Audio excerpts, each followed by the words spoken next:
하나님 말씀 우리 함께 봉독합니다. 마태복음 6장 9절부터 13절 말씀 우리 함께 봉독합니다. 그러므로 너희는 이렇게 기도하라. 하늘에 계신 우리 아버지여, 이름이 거룩히 여김을 받으시오며 나라의 임하옵시며 뜻이 하늘에서 이룬 것 같이 땅에서도 이루어지이다. 오늘날 우리에게 일용할 양식을 주옵시고 우리가 우리에게 죄 지은 자를 사하여 준 것 같이 우리 죄를 사하여 주옵시고 우리를 시험에 들게 하지 마옵시고 다만 악에서 구하옵소서. 나라와 권세와 영광이 아버지께 영원히 있사옵나이다. 아멘. 할렐루야. 우리 옆에 계신 분들과 함께 인사합시다. 잘 오셨습니다. 하나님께서 사랑하십니다.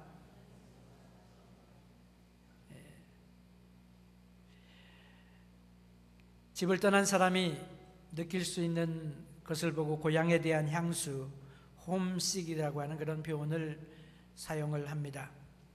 여행자가 집을 떠난 지 얼마 되지 않았음에도 불구하고 집이 그리워지고 두고 온 식구들이 보고 싶고 좋은 음식을 먹고 좋은 곳에 잠이 들고 잠을 자고 그리고 전혀 보지 않았던 새로운 일들을 보고 무엇인가 그런 가운데 지난다고 할지라도 부족함을 느끼는 그런 감정을 말합니다.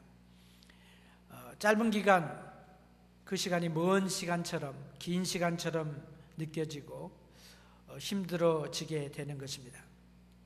우리가 이민생활하면서 때로는 어렵게 느끼는 그 이유 중에 하나가 고향을 떠났기 때문이라 그렇게 생각을 합니다.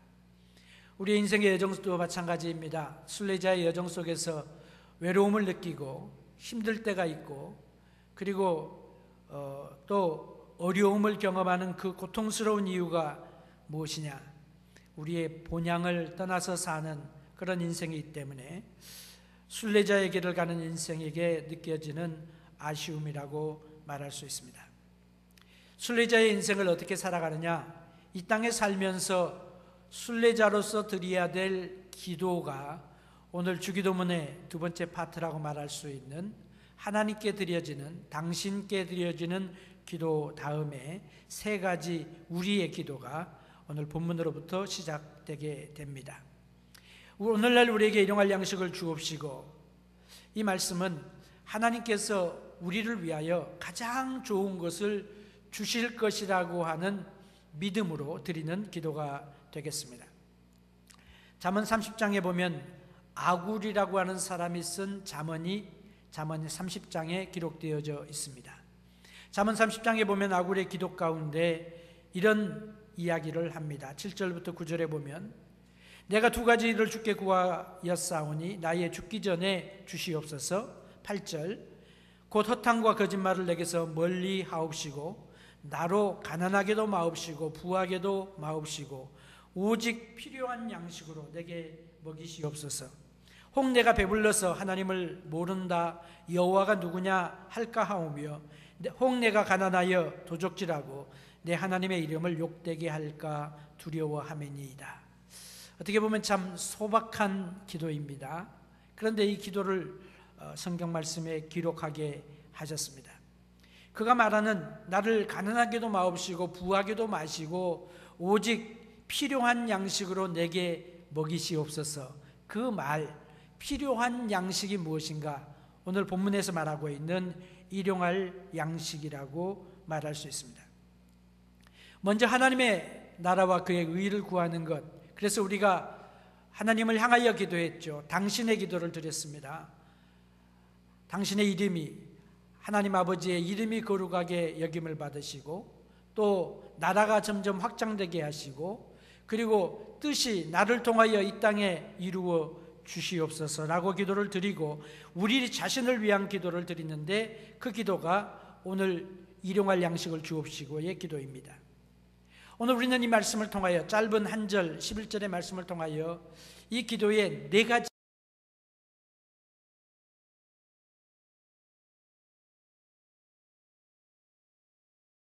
것들을 인생의 모든 필요를 공급해 주시는 분이 계시는데 그분이 바로 하나님이시라고 하는 것입니다. 축복이 어디에서부터 옵니까? 하나님께로부터 옵니다. 우리의 행복이 어디에서부터 옵니까? 하나님 아버지께로부터 옵니다. 우리의 인생의 모든 필요를 누가 채워줍니까? 하늘에 계신 우리 아버지가 주시는 것이라고 하는 그런 믿음의 고백입니다. 하나님께서 우리의 모든 것들을 주십니다. 이 말씀을 깨닫고 믿는다고 하는 것은 정말로 중요한 일이에요. 하나님께서 주시는 분이다. 제가 한 10여 년 전에 총회 선교의 일로 중국 연변 지역을 돌면서 북한을 바라보며 여러 날을 지냈던 그런 때가 있었습니다. 북한의 경제가 옛날부터 나쁜 것이 아니었습니다. 한때는 우리 대한민국보다 더 잘 사는 때가 있었습니다. 그리고 중국과 비교할 때도 1970년도까지는 그 북한이 더 잘 살았습니다. 그래서 중국에 살고 있는 우리 동포들의 이야기를 들으면 그 연변에 사셨던 그 동포들이 북한에 가는 것이 마치 뭐 같았냐면은 시골 사람이 서울 가는 것 같은 그런 거였대요. 그래서 막 북한 간다고 자랑하고 그렇게 잘 살았다고 합니다. 그런데 1970년 중반에 들면서 북한이 점점 어려워지기 시작했습니다. 1980년도에는 그 차이가 현저해지게 되었습니다. 1992년도에는 북한이 배급으로 이 주민들이 살아가는데 배급이 나오지 않게 되어졌어요. 그래서 1996년대에는 배급이 완전히 끊어지게 되니까 1995년부터 97년 사이에 그 세계 식량기구, UN 식량농업기구가 조사한 통계에 의하면 기아 인구가 몇 명이 되냐면 670만 명이었다고 합니다. 10년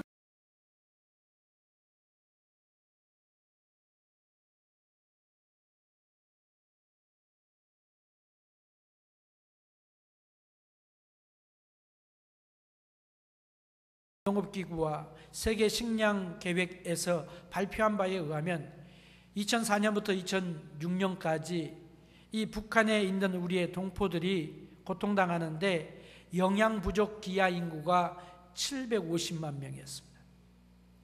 전체 인구 2030만 명에 비하면 2300만 명에 비하면 32%, 34%나 되는 많은 사람들이 굶어서 기약 가운데 고통하고 있었다고 하는 것입니다. 1997년도, 8년도의 통계를 보면 투표를 알기 위해서 인구조사를 했더니 죽어가지고 신고된 사람을 제외하고 실종된 인구가 200만 명이 넘었어요. 엄청난 사람들이 굶어 죽었습니다. 왜 이런 일들이 일어나게 되었을까? 저는 북한을 바라보면서 참 안타까운 마음에 우리가 함께 가신 분들과 울면서 기도하면서 그런 기도를 했습니다. 북한의 이 공산주의자들이 아이들을 가르칠 때, 유치원 자녀들을 가르칠 때 어떻게 가르쳤습니까? 김일성 시절부터 누가 밥을 주느냐? 김일성 수령이 밥을 준다고 가르쳤어요. 그래서 어떻게 기도를 시키냐면 먼저 하나님께 기도해봐라. 마치 그 소련의 공산당들이 망하기 전에 그렇게 훈련을 시킨 것과 똑같은 방법을 썼습니다. 하나님께 기도해봐라. 하나님이 밥 주나 안 주나 보자. 하나님께 기도했더니 밥 안 주잖아. 그러면서 이제 그러면 김일성 우리 수령님께 기도하자. 그리고 김일성 어버이에게 이제 기도를 합니다. 그랬더니 그 말이 끝나자마자 따끈따끈한 쌀밥을 갖다 주면서 우리 김일성 수령이 위대하다. 김일성 수령이 우리에게 밥을 준다. 그렇게 가르쳤습니다. 북한에 양식이 없는 것이 그들이 수고하지 않아서가 아닙니다. 고생하지 않아서가 아닙니다. 북한 사람들이 정말로 고생 많이 하고 수고를 많이 했어요.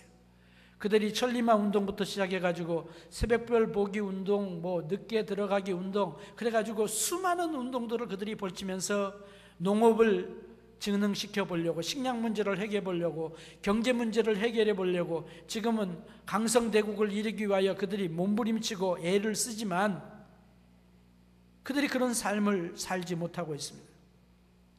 두만강 영역을 여러 날 걸쳐서 돌아보면서 그 백두산부터 이렇게 뻗어나가잖아요. 강이 두만강과 압록강이 이제 남북을 나누게 되는 그 중국과 그 중국과 북한을 나누게 되는데, 거기에 그 보면서 북한 땅을 바라보니까요, 북한 땅에 그 산마다, 산 기슭마다, 농토가 될 수 있는 곳마다 다 밭을 일구고 논으로 가꾸었습니다. 논으로 일구었습니다.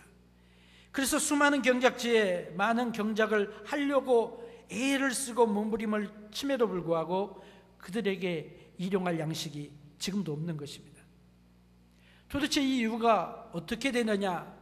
그러면서 그 연변 지역에 살고 있는, 그리고 다현 지역에서 오신 그 조선족 동포들하고 대화를 나누는 가운데 그분들이 뭐라고 이야기하냐면요, 이 그 하시는 말씀이 뭐냐면, 북한이 지금 이렇게 어렵게 된 것이 왜 그러느냐? 예수 믿지 않아서 그렇게 됐다는 거예요. 왜 예수 믿지 않아서 그렇게 됐다고 생각하느냐 물어봤더니, 문화혁명 이후로 중국이 굉장히 어려웠는데 1970년도 이후로 등소평에 들어서면서 그 문호를 개방하기를 시작했습니다. 문호가 개방하며 서방 문명이 들어오면서 복음이 들어왔습니다. 교회들이 의용교회든지 아니든지 간에 그래도 곳곳에 삼자교회를 세우고 지하교회들이 많이 생겨나게 되었습니다. 복음에 믿는 사람들의 저변이 확대되게 되었습니다. 그래서 형편이 점점 좋아졌는데, 북한 사람들은 지금부터 한 60년 전이죠. 그러니까 벌써 50년, 60년 전부터 신앙을 박해하고 교회를 부수고 교회를 무너뜨리고 지도자들을 갖다가 죽이고, 그리고 최근에 나오는 그런 리포트를 보아도 예수 믿는 사람들을 강제 수용소에 집어여서 평생 거기서 살고 죽게 하는, 그래서 사형을 집행할 때마다 모든 사람들을 다 불러가지고 그 보는 사람 앞에서 30발 40발의 총을 쏘아서 죽이면서 예수 믿는 사람들을 핍박하는 그들의 모습이 예수 믿지 않아서 됐다고 하는 거예요. 그 말씀을 들으면서 저는 동의를 할 수밖에 없었습니다. 왜냐하면요, 참 재미있는 것이, 제가 지난번에도 말씀을 드린 적이 있는 것 같습니다만, 두만강 남쪽은 농사가 안 되는 거예요. 근데 두만강 북쪽은, 중국 땅은 농사가 잘 됩니다. 그들이 70% 소출이 감소가 돼가지고 뭐 힘들다고 하는 그런 상황 속에도 중국 사람들은 굶어 죽지 않았어요. 그런데 두만강 남쪽, 압록강 남쪽은 농사가 안 되는 거예요. 38선 이남은 그래도 농사가 잘 됩니다. 그렇죠? 풍년입니다. 그런데 38선 이북은 농사가 안 되는 거예요. 물론 여러 가지 이유가, 자연적인 이유와 그 여러 가지 환경적인 그런 이유가 있습니다만, 그런 모습들을 보게 되는 것입니다. 일용할 양식이 없는 것입니다. 우리 대한민국이 IMF를 겪을 때에도, 죽는 소리를 할 때도 그 북한과 비교할 수 없을 정도로 농사가 잘 됐습니다. 지금 대한민국이 얼마나 하나님의 은혜를 받게 됩니까? 은혜와 축복을 받아가지고 지금 세계에서 9번째로 수출을 많이 하는, 2011년도에 2010년도 통계입니까? 그래서 그 뉴스를 제가 이번 주간에 들었어요. 대한민국이 세계 9번째로 수출을 많이 하는 나라가 되었어요. 하나님의 은혜인 것입니다. 하나님의 축복인 것입니다. 일용할 양식을 주시는 분이 누구예요? 하나님이신데, 북한 동포들이 이것을 뒤늦게 경험하고 있는 것입니다. 그래서 북한 동포들이 뭐라고 이야기하냐면, 지금은 이제 남쪽으로도 내려오신 분들도 많이 계시고 돈 주고, 그래서 북한으로 돈이 그 송금되기도 하고, 그래서 형편이, 남쪽에 내려오신 가족을 둔 분들이 형편이 많이 좋아졌다고 합니다만은, 뭐라고 이야기를 하냐면요, 교회 가면은 산다는 그런 이야기를 했어요. 교회 가면 산다, 교회 가면 먹을 걸 준다. 그래서 탈북하신 분들이 그 연변 지역에 있는, 조선족 지역에 있는, 아니면 길림성에 있는 한인 교인들을 찾아다니면서 조선족 같은 동포들로부터 도움을 받고, 그리고 교회가 그 일을 감당해 왔던 시절이 우리에게 있었습니다. 하나님이 누구예요? 하나님은 주시는 분입니다. 하나님은 주시되 풍성하게 주시는 분입니다. 하나님은 우리에게 주시면서 실증내지 않으시는 분입니다. 우리는 다른 사람 도와주고 주다가 몇 번 도와주고 난 다음에 짜증내잖아요. 생색내잖아요. 그리고 안 도와줘 그러잖아요. 끊잖아요. 그런데 하나님께서는 우리에게 주시는 것을 기뻐하십니다. 심지어는 원수들에게도 주세요. 원수들에게도 하나님이 은혜를 주십니다. 하나님이 어떻게 주십니까? 풍성하게 주세요. 어떻게 풍성하게 주는 걸 알 수 있습니까? 하나님이 주시되 우리를 사랑하사, 그렇죠? 하나님이 세상을 이처럼 사랑하사 독생자를 주셨으니, 주시기까지 사랑하신, 독생자를 보내시기까지 사랑하신 그런 분이십니다. 원수를 위하여 독생자를 보내신 하나님께서 하물며 하나님의 사랑하시는 자녀들에게 일용할 양식을 주지 않겠느냐? 주님께서 그렇게 물어보시는 거예요. 사랑하는 성도 여러분, 하나님은 주시는 분이심을 믿으시기를 바랍니다. 하나님은 여러분의 필요를 공급해 주시는 분을 믿으시기를 바랍니다. 하나님의 주심이 풍성하신 거예요. 풍성하신 주님. 주옵소서가 있죠. 이 일용할 양식을 주옵소서라고 하는 기도가 중요한 것은, 이 기도를 하는 것은 하나님, 이 세상의 모든 것들이, 이 세상에 내가 필요한 모든 것들이 다 하나님의 선물입니다 하는 그런 고백인 것입니다.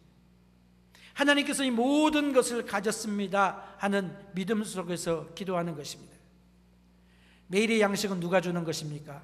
하나님 아버지가 주시는 것입니다. 매일의 건강은 누가 주시는 것입니까? 하나님 아버지가 주시는 거예요. 하나님 아버지가 건강 주시지 않으면 오늘 밤에 내가 잠을 자도 내일 아침에 일어날 수 있는 보장이 사람에게는 없는 것입니다.